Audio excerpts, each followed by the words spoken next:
Well, with the series going into the final game here of Game 3 between the Los Angeles Angels and the Chicago White Sox, we were expecting a full-blown, high-pace, pitchers duel here today.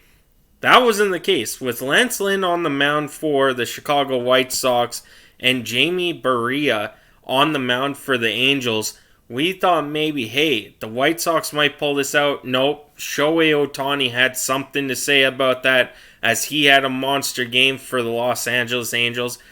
Welcome to Gillis TV. Right now we're called Gillis TV, but we're doing every sport here on the channel now. Hockey, NFL, MLB, NBA, whatever there is we can stream and talk about, we'll have it here on the channel. So make sure you hit that subscribe button as we are only 3 subscribers away from hitting 400.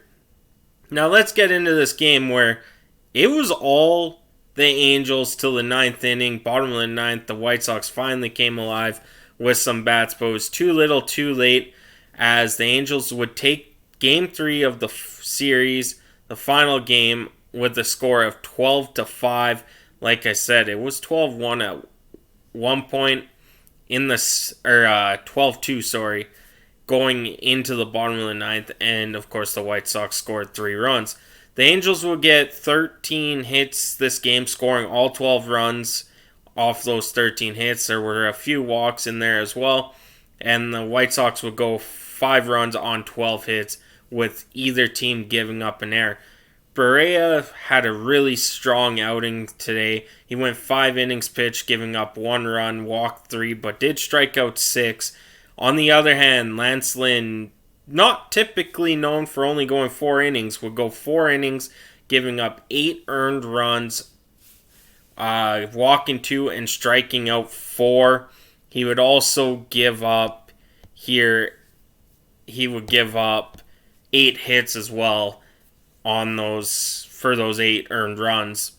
His ERA is at 6.55. Barria, 4 hits in 5 innings, striking out 6. Yes, he did walk 3 batters. One of those walks were a questionable call.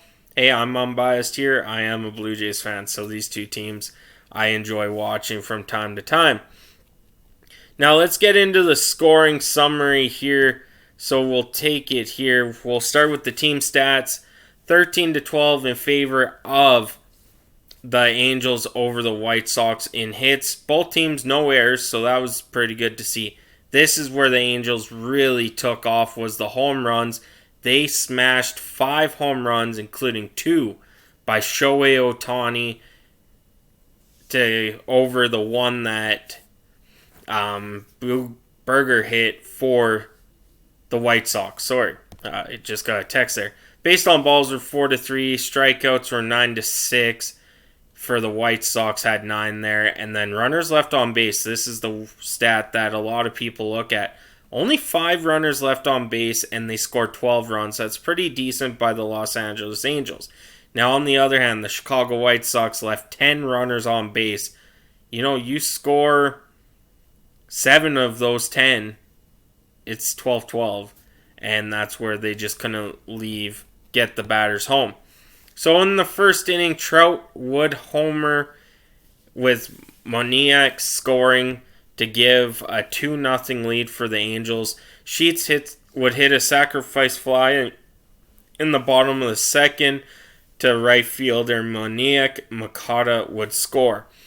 So 2-1 game going in the top of the third. That is where Shohei Ohtani would blast his first of 2 home runs on the first pitch, which Trout would score, and then after that, Jared Walsh would double to left, Ward would score, Thias would score, and Urshela would go to third. Top 4, after homering in the inning before, Shohei Ohtani would homer on a full count to right. Moniak would score there as well. Top 7, with Ohtani on base, Ward would homer to left on a 2-2 count there. That's top of the 7th. And then bottom of the 7th, Frazier would single to center. Tim Anderson would score. And then Shohei Ohtani would get pinch hit for here in the top of the 9th. And his pinch hitter was Wallach. he would homer on a 2-2 count. So DHs combined had, I believe, 4 or 5 RBIs and 3 home runs for the Angels today. Walsh would also double to right in the top of the ninth, and Urshela would score. Berger, of course, I said would homer to left on the first pitch he would see, and Alberto double to right, which would lead to Jimenez and Robert Jr. scoring the last 2 runs there of the game for the Chicago White Sox. This game, you couldn't ask for more from Shohei Ohtani. Mike Trout had a decent game. He was 1 for 3. He would get on base, though, as he had 2 runs, 2 RBIs to go for 1 and 3, and a strikeout. Shohei Ohtani would go 2 for 3 with a walk, 2 home runs, 4 RBIs there, and like I said, he was pinch hit 4, and Wallach would go 1 for 1 with a home run and RBI. So 5 RBIs, 3 home runs for the DHs today. Ward would go 2 for 4 with 2 RBIs, and Jared Walsh would get his 2nd, 3rd, and 4th RBI of the season, going 2 for 5 with 3 RBIs.